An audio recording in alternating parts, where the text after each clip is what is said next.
xuus wanteer nga dem bay dégg ay tuuti PC et tout mais des fois sa koom du ko mëte te tabaski su jotee borom kër yëpp dañuy njëkk a xënte moo di jënd xar loolu yëpp tey daje soo demee si marché bi wallaay man gëm naa ne ñiy taxawaalu ak ma riirandoo di xool si moo ëpp ñi nga xamante ne ñi ngi jënd si wala ñi ngi passé li nga xamante ne moom moo di commande pour solu wala pour ay artifices yoo xamante ne c'est des artifices de beauté man gëm naa ne loolu dina wàññeeku lu bëri bëri. moo di aide bi président Macky Sall di joxe mooy les 80 000 nit ñi ci xalaat a jënd yëre looy njëkk a xalaat jënd xar.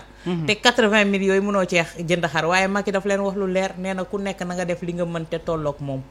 mooy ku am xaru 50 000 nga jënd xaru 50 000. c'est-à-dire daal Pa Matar. secteur d'économie yu bëri rey nañ leen su rawatina nag secteur informel bi.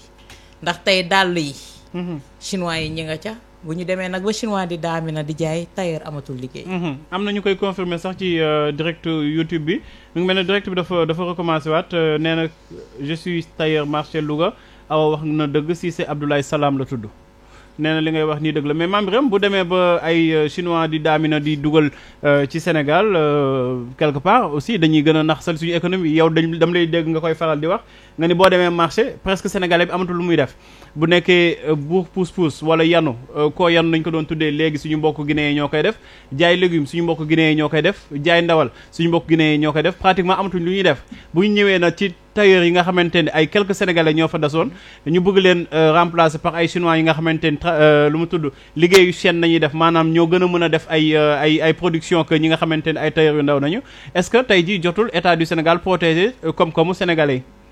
Pape Matar naa la wax leen nag de chinois yi ni ñu bëri histoire.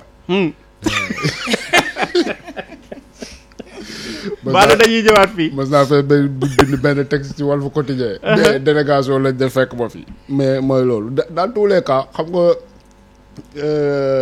Pape Matar. loolu pour man chinois yi amuñu ci responsabilité. ah bon. waaw ñoom dañuy defar xool fan mooy marché bu gën a baax pour ñu jaayee fa. ñu yóbbu ko fa. ñoom écoulé moo leen intéressé. waaw jaay moo leen intéressé. comprendre nga. léegi nag yow boo nekkee autorité ci dëkk bi nu mu turati nga war a protéger say artisan say tailleur. yow la war produit yooyu nga teg ci ay taxes de sorte que buy dugg si fii prix buñ koy jaayee day jéggi dayoo ba. ñii dinañu mën a jaay seen marchandise. non de produits vraiment à bas étage. produit bas étage par exemple dañ lay wax ne da ngay dégg ni Sénégal ñu ne la ñu présenter la benn affaire produit wala lu munti doon nga ne lii de chinois la à un moment donné sénégalais bii dégg loolu di dégg loolu day jàpp ne chinois yi kat ñoom lu ñuy defar cere la. bas de gamme alors que tel n'est pas le cas. dañuy defar produit yu bëri en fonction maintenant pays yi ñuy yóbbu produit yi yële di nga gis par exemple ñu defar benn même marque qualité bi du bokk bien sûr États-Unis mais dans tous les cas dafa am ce qu'on appelle le système de protectionnisme loolu pays yi dañ koy teg mu nekk ay barrières yoo xamante ne nii c'est pour xam loolu am na Sénégal sax def nañ ko fi dernièrement bi cuisse de poulet yi di gën a di ñu koy importer un peu partout dans le monde à un moment donné pour donner une chance à Sedima je pense ab Maître Abdoulaye Wade dafa tere woon que ñuy dugal des cuisses de poulet au Sénégal donc c'est la même chose bii bu nekkee ne mënoo see teg taxe ba ñii nii mu gën a cher da nga koy interdire tout simplement donner la possibilité aux locaux ñu mën a approvisionner marché bi d'autant que li ñu fiy defar c'est suffisant pour que mu daj population bi yëpp bu doon li ñu fiy defar sax dañ koy def ñu ne moitié la mu comme suukar seeg yooyu nga ne non nañ permettre ñeneen ñuy ñëw mais puisque ñoom li ñuy defar nu mu tudd mën na daj askanu yëpp donc amuñu intérêt di ci dugal leneen maintenant par rapport ak tabaski président dafa wax ba waxaale bilan Macky Sall moom dafa yaakaar ne bërki démb la ñëw Sénégal yow boo jiitee nit ñi 10 ans mais non mais c'est vrai boo jiitee nit ñi 10 ans nga ne chaque année am nga au minimum 3500 milliards de budget pendant 10 ans nga ne leb nga plus de 12 000 milliards nga toog naan sénégalais ku amul 50 000 wutal bëy mooy que pendant 10 ans yow defoo dara ba sénégalais yi seen pouvoir d'achat mu yokku. absolument. man dama doon rafetal dama bañoon àgg ci bëy yi ci 50 000 yi rek laa yemoon dem ba léegi. man dégg naa mu naan béy. waaw dégg naa mu naan béy. mu ne xar sax kenn waru ko tabax ke moom yeneen yi. ñeneen. xam nga xaalis boobu ma la wax yëpp. buñ ko investiroon fañ ko investir. état président de la république du toog di naan ku amul 50 000 nga jënd bëy ku amul xar 50 000 nga jënd bëy. bu doon milliards yooyu dugal nañ ko fañ ko war a dugal. mais tey xam nga ne Farba Ngom moom amul problème mu xar. déedéet. Farba Ngom amul problème mu xar bu nekk milliard. groupe bu 100 personnes bokk ko. mais ça va de soi que nu mu turati ñeneen ñi si des dañuy waaw ñi si des dañuy trinquer. c'est aussi simple que ça nag. c'est aussi simple que ça bu nekkee li askan wi moom ay ñu tuuti dañ koo séddoo ñi si des ci tumuranke la ñuy nekk boo gisee tubaab yi ñoom ñu raw ñu c'est parce que système de redistribution des richesses la. kon du problème pauvreté mais problème de redistribution la. plus grave parce que ñun li ñu am déjà ñun exploité luñ ko suñu bopp. ay pétrole da ngay dégg ñu naan la ay 10% lañ si am. zircon bee bërki dem maa ngi dégg ñu ne 10% lañ si am. fer bi lu muy bëri 10% ay 10% ki 10% lan la mën. ça n'entretient qu'une classe boo xamante ni c'est très limité. alors que tey Sénégal les ressources naturelles yu mu am ak ndox mi ko yàlla jagleel. yooyu yëpp suñ ko exploité woon.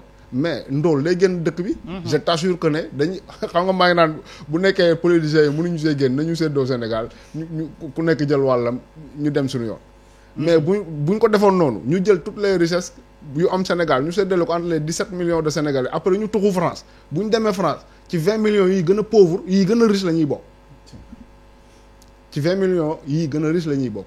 parce que le Sénégal loolu ça prouve que Sénégal c'est un pays très riche extrêmement riche sax laay wax. plus pauvre. parce que tey ñun bénéficier wuñu si suñu ay richesses. et on n'a pas de dirigeants patriotes.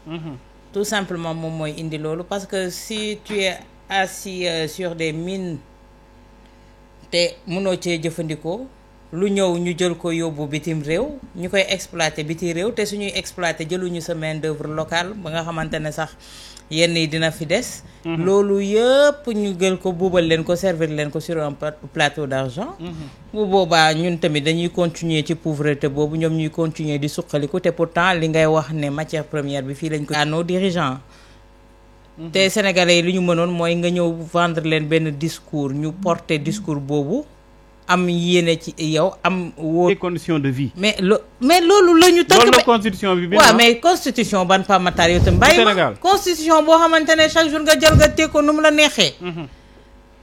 constitution boo xamante ne chaque jour nga ut sa tailleur mu ñëw ciseauté ku petit parti bu ko neex. koo xamante ne chaque jour avant muy xool li suqali ki woom day xool moom retombé ñun on a des en Afrique le plus souvent on a des présidents yoo xamante ne c'est des rapporteurs d'affaires laa ko jàppee parce que ñoom dañuy dem négocier ñoom lu leen di suqali la ñuy xool lu ñu ciy am est-ce que loolu kooku moom mooy président bi nga xamante ne moom la réewam di xaar pour développer pour suqaliku. déedéet. manque de patriotisme foofu la commencé. tey jii ça te fait plaisir nga am benn suprématie bi par rapport à ton peuple di leen regarder de haut. am sañ-sañu di wax yenn kàddu yi ci sa peuple mel ni ku leen di nargué. ci loo xamante ne yow seen alal nga yore ci ngay dund ci ngay tedd. loolu ñàkk xel weesu ko. c'est vrai c'est vrai. tey jii li may wax rek am na benn vent buy souffler un peu en Afrique. pourvu que mu étendre ses tentacules un peu partout ba ñëpp mën a dund mën a bénéficier wu. parce que tey dëkk yi nga xamante ne ñooy ñëw di fi suqaliku yépp ñun ñoo leen gën a riche téeméeri ñun yoon suñu amoon ñoom seen ay njiit. patriotisme bi ñu am ñun ñu amoon ko tey jii je te jure doo fi gis xale buy mbëkki ji di jël gaal yi doo fi gis kuy immigré ji doo fi gis xam nga chaque jour makkaas double nationalité ci suñu ay njiit. tey jii bu la wóoral ne tey Mame Birame mii nekk njiit xam la ne moom li muy xënte mooy développer réewam ba mu mel ni yeneen réew yooyu ndax di nga am envie wu ut beneen nationalité. man je discute avec des amis yu am double nationalité. nee na ma yi kayit bi moo gën a wóor loolu lañ may tooñee. non aw ñun ñoo la gën a légal ñoo la gën a wóor ñun fu ñuy dem duñu taxaw duñu duñu laaj duñu lëj mbët. ça veut dire quoi. wax nañ dëgg. ça veut dire quoi. tey jii bu fekkoon ne njiit boobu xënte na defar réewam tu n'as pas besoin di am double nationalité ñoom ñëpp seen jabar yi ku ci wasin États-Unis lañ lay yóbbu parce que foofu droit de sol da nga koy am. tout à fait. léegi kon tey ñoom quel est ce besoin là bu fekkoon ne am nañu idée développer seen dëkk prospérer seen dëkk ba nga xamante ne niveau de vie yi nekk dëkk yooyu dina nekk seen dëkk ils n'auront pas besoin d'amener leurs gosses wala leurs femmes accoucher aux États-Unis un peu partout pour am seen ay kayit yooyu foofu laay waxee foofu le patriotisme di njëkkee tout à fait foofu le patriotisme di njëkkee mais on ne vit pas ça dommage pour les pays africains et dommage pour nous Africains direct bi ñu ngi koy kaas gars yi nekk ci YouTube bi nee na lu muy dagg tey dafa bëri mais du suñu coobare te du suñu je pense que réseau bi moom moo xaw a naqadi aji Fatou Meng ak Rahim ñoom ñoo ko war a gérer ki jën lu bon rek si ñoom la lu baax aussi si ñun man la pas marta mais lu bon rek ci aji Fatou Meng la ak jën ak ki Rahim alors Mame Birame bu ñuy demee ci troisième point bi rek di li nga xamante ni Awa Diop mi ngi koy wax léegi li commencé xew Afrique maanaam benn vent boo xamante ni mi ngi mel ne vent wu démocratie la parce que Afrique mi ngi mel ne dañu bëgg en tout cas waa CEDEAO dañu bëgg limiter mandat yi. mandat yi président yi parce que gis nañu ni que bu ñu dépassé 2 mandats dafay nekk source